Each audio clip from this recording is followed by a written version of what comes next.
Анын баасы эң кымбаты эмне 100 сомдон ашпайт. Азыр биз алып аткан көчөттөргө так бир гарантия жок. Алар бул жерге келип өсүп кетишине эч ким кепилдик бербейт, бирок алардын баасы эң арзаны 200 сомдон эң кымбаты 1000 сомго чейин да. 1000 сомго чейин. Biz мындай кыла турганбыз жок, биз эч качан садоводствону, багбанчылыкты өнүктүрө албайбыз. Себеби дегенде акча жок. Бардыгында акча жок. А булар айтып атат, багбандар айтып атат, менин жеримди залогко коелубу, же менин жерим эместерге кандайдыр бир справка кылып берейинби, эмне кылып берейин, ошону мен коюп, ушул 2 гектар жериме 3000 көчөт алайын. 3000 черешневый көчөт алайын. 3 жылдан кийин анан мен жанагы эмеден поэтапно ошону бир 6-7 жылда кутулуп чыгып кетейин деп атат да. Бирок бул реально да. Бул боло турган иш. Эгерде ал көчөттү реагирование өзүбүздө чыгарылган көчөт болсо, ал жашап кетүү процентнеси көп болот. Анан кийин анын түшүмүн сатканы дагы бир программа, мамлекет ойлоп табыш керек. Жанагыны, мисалы үчүн, багбан айтышы мүмкүн, мен өрүгө тургузам десе, жок, сен өрүгө тургузба. Сен анан көрөктү мына биздин заводко, консервный заводко тапшырган карагат өтүптүр. Же болбосо момундай кылып туруп, биз Кытай менен договорубуз бар, черешня отургуз, өрүгө эмес только. Же болбосо мына алманын логистикасы өтө сложный да. Аны алманы сортировка кылыш керек, коюш керек, кайра чыккандан дагы бир сортировка кылып, коробка салып, анан кийин экспортко кетет. Башка мөмөлөргө караганда, азыр бизде мына Кытай мамлекети башка жактардан почти 1 миллиарддан ашык акчага бул черешня алып жашайт экен да. Биз ушул рынок, ушул эмеден пайдаланышыбыз керек да. Мына бизде көп жерлерибиз бош жатат. Анан ушул өзүбүздүн эле мына внутренний, өзүбүздүн эле баягы ички базарыбызды карасак, Тажикстандан алып жейт экенбиз. Жүзүм.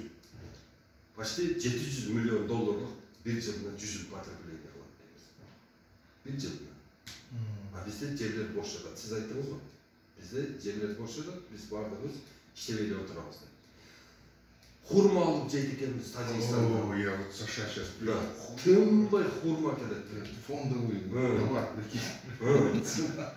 Анан эме келет биз багы эрте буша турган мөмө жемиштердин бардыгы 90% бизге биздин базарга келип аткан ошол эрте буша. Мисалы үчүн май айынын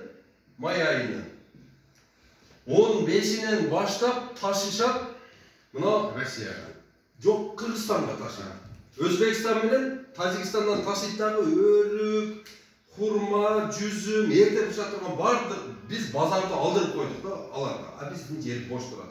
Хотя бы биз ушул багбандар өзүбүздүн мамлекетке жардам берип, мына ушул мөмө жемиш менен толук камсыз кылышыбыз керек. Башка жактан эч нерсе алынбаш керек бизде. Ал жерде импортозамещенияны биз катуу кармашыбыз керек. Ну, а что они, знаете, что научились? Они узбекское перепаковывают. Сделано в Кыргызстане и в России. Да, так что нормально. Нормально. Маленькая теплица, такой объем. Ал жагында бар. Туура айтып атасыз. Азыр ушул биз азыр сүйлөшүп отурабыз. Азыр ошо Баткендин чегерасынан бардык точкалардан азыр где-то 200 спринтер чыкты бул жака. Чыгат азыр жүктөлүп, где-то саат 4-төрдө, 5-терде Бишкек жака чыгып башташат да. Алардын бир 40-дай, 30-дай, 50-дөй Ошто калат, Жалал-Абадта калат, калган 100 канчасы Бишкекке келет. Бардыгында эмне? Жүзүм. Ана хурма жүктөп келе айтышат да. А бул акча мына биздин чөндөктөн чыгып кетет. Бунун бардыгын биздин граждандар жейт. Ошон үчүн багбандар биз бардыгыбыз 4 миллион киши багбан болсок болот да. 4 миллион киши. А калган 2 миллион 300 миң киши Инженер. Ошолорго программирование кылып, ошолордун 4 миллион багбандын условиясын жаратып беришибиз керек болуп атат да. А багбандарды мисалы үчүн привлекать эткенде азыр багбандарда азыр акча аябай көп. Акча багбандарда акча көп, бирок ошол акчаны алардан алып туруп, алдабай аларга көчөт жеткизип бериш үчүн биз аларга эмне кылышыбыз керек? Баягы жайлоо болуп жазылып калган 1.300.000 гектар жер бар. Жайлоо болуп жазылып калган, бирок неме, жайыт болуп. Бирок жерде чөп чыкпайт. Мына ошол жерлердин багытын өзгөртүрүп туруп, ошол 1.300.000 гектар кишиге үй бүлөгө ошону бөлүп берип туруп, ошолордон биз ошол жерди сөзсүз түрдө бак кылам деген эмесин алып туруп, барды кепилдигин алып туруп, $100 акча жыйнап ала турган болсок, 130 миллион акча болот да, доллар менен. А бул болсо по всему Кыргызстандын бул жерлерчи. Нарымда, Көлдө, немеде, Ошто, Баткенде бардык жерлерде ушундай жерлер бар. Бирөөсүнүнкүндө бир эле мисалы үчүн айыл өкмөттө болушу мүмкүн 2000-3000 гектар жер. Бир эле айыл өкмөттө болушу мүмкүн 40.000-50.000 гектар жер. Ал жерде иштетилбейт, ал жерде чөп чыкпайт, ал жерде просто мал как транзит өтүп кетет. Ошол жерди тебелеп еще дальше эме кылып атат. Бирок ал жердин болгону өсүмдүктөрү өлгөн. Тамырлары тебелен өлгөн. Ал жердин органикасы турат өзүндө. Потенциалы бар. Потенциалы турат. Мына ошол потенциалды биз ачыш үчүн жанагы мен айткан жерди 1.300.000 жерди элге таркатып берип туруп, ошол жерден $100 залогун жыйнап алып туруп, ошол акчага биз питомник куруп беришибиз керек. Ошол акчага бизне 12 канал бар. БЧКдан 2-3 келген чоң канал бар. Заложенный пландар ошол союз маалында ушулар казылып турган болсо, канча кайрак багара жерлер суу болуш керек эле да. Мына ошол жерлерди суга кылып туруп, аны дагы иштетсек болот да. Багаралар почти мисалы үчүн 1.300.000 гектар жерди иштетип атсак, ошонун 700.000 эле суга болуп иштеп атат. Дагы 600.000 гектар жер баягы 12 канал менен алдагы баягы ара шайымы болуп калат да. Ал жерге да багып отургузсак болот да. Бул жерде почти 2 миллион гектар жерди биз уже пайдаланууга элге бериш үчүн болгону $130 миллион талап кылынып атат да. Эгерде биз ушуну кылып бере турган болсок, Birinci etapta сразу эле көчөт ал жерге жетиштиришибиз кыйын. Пока питомнигибиз тигил бул онларын алса, биринчи биз ал жерде арашайны кыла беребиз. Анан элдерибиз эмне отургузуп турат? Эмне дейсиңер? Сиз айткан япондар жакшы көргөн экспорттин балын чыгара турган экспорттен отургузуп турабыз пока. Балдын килограммы $100 болуп атат Японияда. Ак бал, экспорттин балы. Биз ошого даярдабыз. Арабтарга пока ошону эгип турабыз. Анан экинчи этапта болсо Түркия сурап атат. Түркия аябай сурап атат. Эмнеден? Нут. Нокот. И маш. Алардын заказын аткарып турабыз да пока бакылга чейин. Ошол условияда өтө сонун болот. Нокот. Горный условияда ушундай нокот болот. Ал нокот деген мынандай болуп кетет да. И анан кийин сразу же шунча жерге biz emne kantip bulardı udobрение kılabыз, kantip bunu ertege misal üçün bir ekten oturguzgandan keyin küçük etet жердин şunu kanday восполнять etebиz degende bizde buğruy kömür var bilesizler. Kança залежи var. Alar bışkıçayı bir 400-500 belki 1000 yıl gerek bolot da bizge. Buğruy.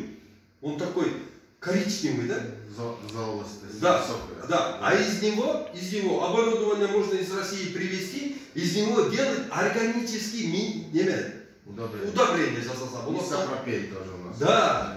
Тафиной. Да. Ошолорду пайдаланып туруп, мына ошол 1.300.000 жерди органика кылып туруп, биз иштетип туруп, биз органикалык аймак болуп Кыргызстан боюнча bir dagы килограмм азот, bir dagы килограмм амофос, дагы неме, и нитрат, пестицид, фунгицидтерден арылып туруп, астын болсо полностью биогумус и баягы жанагы менен обрабатывать этип туруп, а үстүн болсо дүйнөгө короче bir талпай айтпасам bir 800дөн ашык энтомофагтар бар да.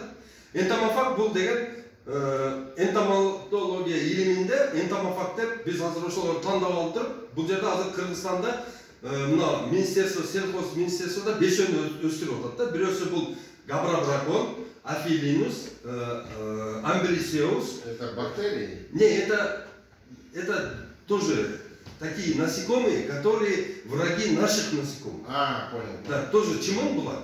А ушулардан даже 800 түрі бар, да? Здесь мы 5 выращиваем и столько проблем решаем. А можно привезти из них там 100 штук, да? 100 видов привезти и там сделать такие лаборатории, которые они выпускают, просто будет талага чачверят, да? И они будут бороться с нашими вредителями. И биологически эмемен, да? Мисал үшін, азыр бізден Қытай эмне үшін бізден черешнядан алсам балбасам деп отыр. Не себептен? Это ничьевая муха. Больше никаких проблем у нас нету. Если тех запустим, да, тех запустим, они их уничтожат, и у нас никаких проблем с Китаем не будет. А почему Китай наш мед хорошо не берет? Как вы думаете? Потому что из-за того, что добавляем вот эти антибиотики, которые запрещены в Китае.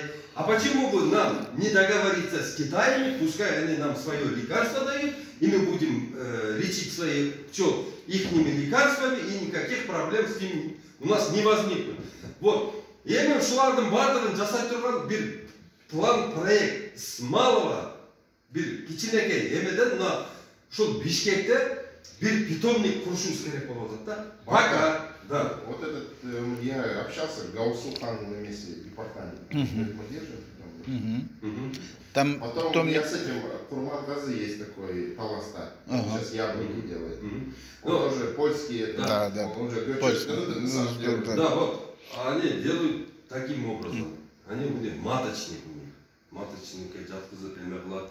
Анан сенсиясын алат, анан отургузат. Это долгий процесс. Биринчиден, потому что к тому же это уже вирусный.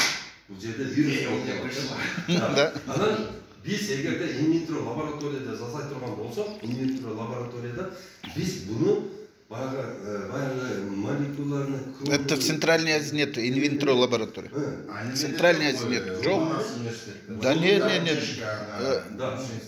Там тоже вот клеточный тоже у них. Инвитро. Бұл биотехнология туралы. Да, биотехнология. Biz özümüzün Karagатты алабыздар да. Карагаттан.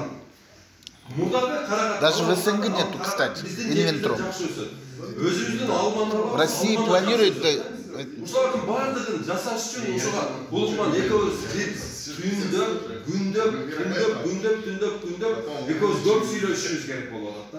Ушул мен ойлорумдун бардыгын сен кадимкидей эле, мисалы үчүн мен сага азыр оюмду айтып атам, бир мындай дөңгөчтөй эле тийип атат да.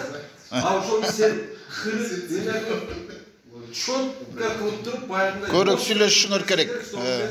Айткан кезде элдерге дагы жакшы укулуктуу болсун дагы ушулардын баардыгы идея. И он сам, главное, хорошо понимал. Вот надо. Ушундай долбоордун тилек деген жагы келип калса күтүп атпайбы? Ал эмне дейт? Ким? Тилек деген Тилек сүйлөшүлдү. Ал деген садоводчество департамент ачып берейин деп эметип атат. Азыр ошол тилек менен сүйлөштүрүп, отдельно баягы растениеводство, садоводство департамент. Тилек вам ничего не сделает.